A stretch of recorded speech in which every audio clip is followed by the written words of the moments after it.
I'm Lady T506. Welcome to my channel.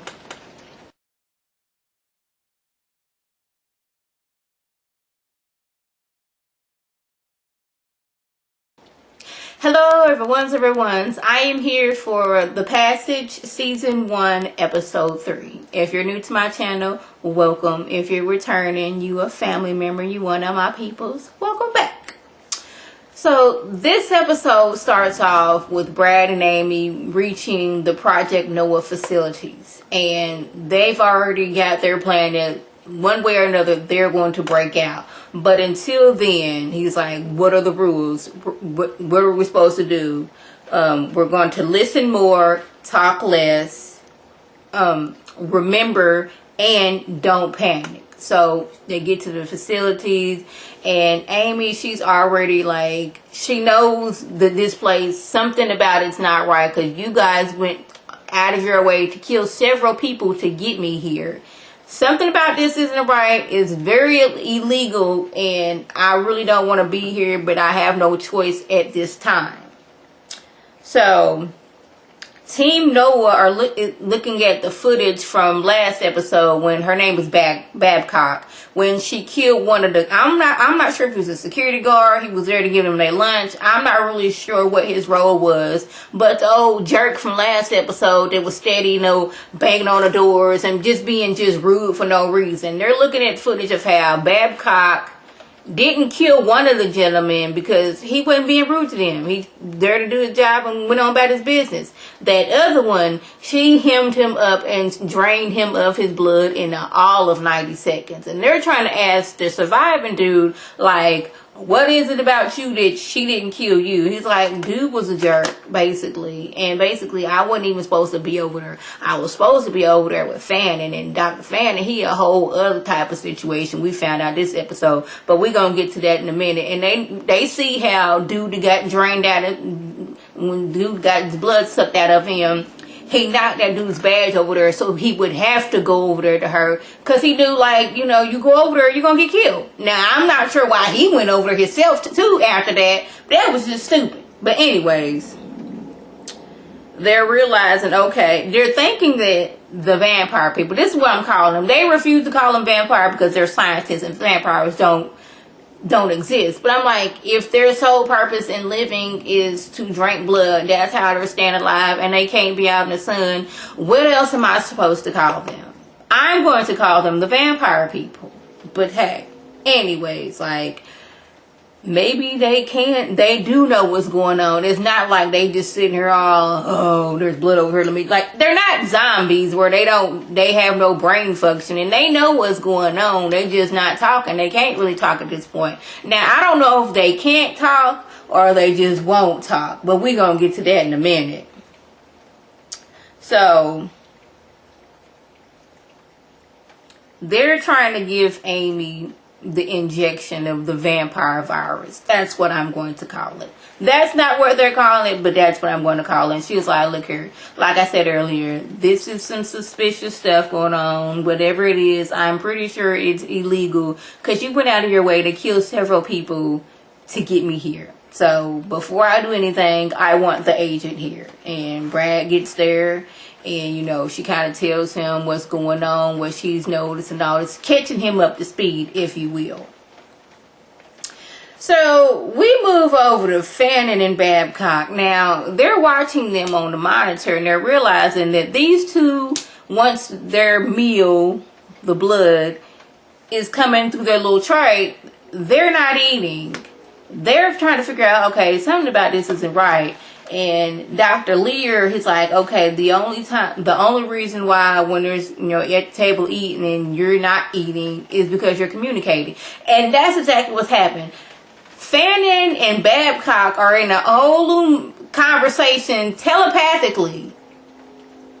Okay, he can do that now because I guess he's the subject zero. He was like the one bitten and got the virus, and they're, I guess, just taking the blood from him and like, transferring it to everybody else. But he's like the daddy of the group, I'm guessing, because he can speak to them. He can have conversations. He's already in everybody's mind and in their dreams, but he can communicate with the other vampires. And him and Babcock were having a good little conversation about her sucking the life out of that dude from last episode. But when they're having their conversation, they look regular. Like at last episode when Anthony came in and they was at that bar, they look regular when they're communicating with each other telepathically. And then we can find out not only can he communicate telepathically with the vampires, it seems like he can do that with non-vampires as well, because the surviving dude from last episode, he's standing there and he's like, what are you going to do with her? Speaking of Amy, because when Amy was getting her ejection, it's like he could feel a new vampire being created. But I just need to know, how come Anthony hasn't turned vampire yet? Because when Fannin got bit, he was fine for what, like a few hours, and then he was up walking around like it wasn't nothing, and then he started to decay. What is it about Anthony? He hasn't got to that point of like he's in the cage, because he's in a room like Amy, just walking around, he's just locked in a room. He's not in a cage like them. So I'm trying to figure out what's going on there. But I thought it was interesting that like that's how he can conversate with everybody. I was like, I was wondering what was going on, but he can get into your dreams. He can conversate with you telepathically while you're awake. He's doing a lot, which makes it very scary. Like, what is he up to? Because if they could all communicate telepathically, they could be, cooking the books and trying to get up out of here and causing all kind of damage. But what does he want with Amy is what I want to know. Hey. So, Brad, he finally realizes the code to get out of here, because Anthony already told him, look here, something ain't right. Dude that escaped was looking all over Amy while she was sleeping. He's like, well, he was talking about something. He's going to do something to the girl. So now Brad like, no, ma'am, no, you're not fit to hurt Amy. So he goes to, snooping, follows dude into the elevator, injects him with something and drags him out and just like pries his eyeball open so he can get into the facility down there with the vampires. And this is where he sees Fannin for the first time. And Fannin, the blood ain't helping him. I'm just going to say that, because vampires don't be looking like that. I guess that's why we're not going to call them vampires. But he's like, his veins is popped out, his eyes is looking all messed up. He just looks wrong. And Dr. Lear comes down and explains everything. So now Brad is feeling some type of way, like, I brought almost everybody here and you was doing this to them. Like, what's going to happen to Amy? Is she going to be in the cage looking like that too? He's all in his feelings. I was like, I understand that. Feeling kind of guilty now, ain't you? You thought you just bring these people here and you ain't know what's going to happen. I'm like, something had to be up if they getting people on death row to come here. You should know it wasn't on the up and up. But anyways. So we find out why Babcock was going to put on death row. She was a teenager. And things wasn't, all that right at home. Mama didn't seem to care too much. Stepdaddy looked very creepy. But she made her mind she's going to save up money and she's going to go to art school or like not sci-fi school, but like prosthetic school, something like that. Something in that nature. She was saving up her money. So she's going to go put money where she keeps her money hid at, which I was like, girl, you needed a bank. But like if you under the age of 18, you couldn't get one without mom's consent and she would have just had access to it. But anyway, she goes to put money into where her safe space is and the money is gone.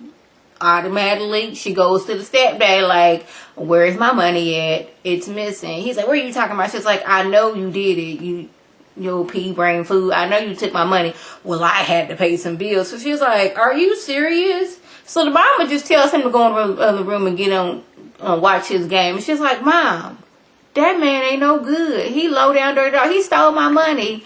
It's not that bad. Basically brushing her off. She's like, he's a good man. She's like, Mama, that man is a rapist. He raped me from the age of 8 to 16. And Mama didn't say anything. And she was like, Mom, say something. She looked at her and said, he is just a pussycat. You could have fought him off. You could have said no.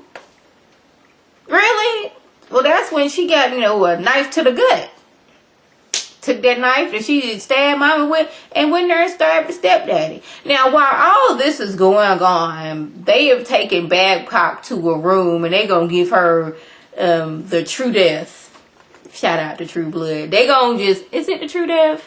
Well, anyway, they put her in a room with a whole bunch of lights going on. And while this is going on, it's like she's telepathically telling and or showing one of the agents that she didn't got into his mind what happened to her.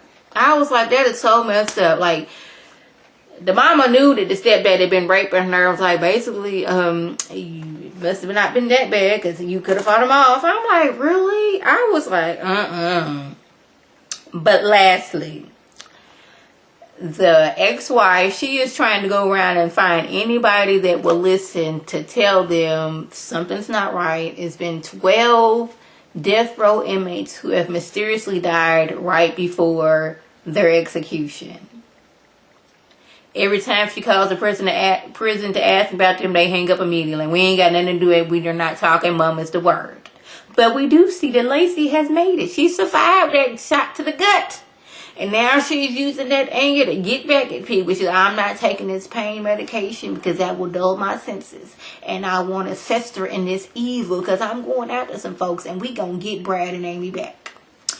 So that was the gist. I'm just trying to figure out what's going to happen next. This show, it's good. But like now we figuring out like they having conversations with each other and telepathically. So this is gonna make them very dangerous. So that was the gist that went on. If I left anything out, by all means leave a comment below. If you're new to my channel, welcome. Feel free to subscribe, but it's free all day, every day, free 99. If you're returning, you a family member, you one of my peoples, welcome back. And tell your old peoples to tell their peoples to come over and be one of my peoples. This is Lady T signing off. Have a good one.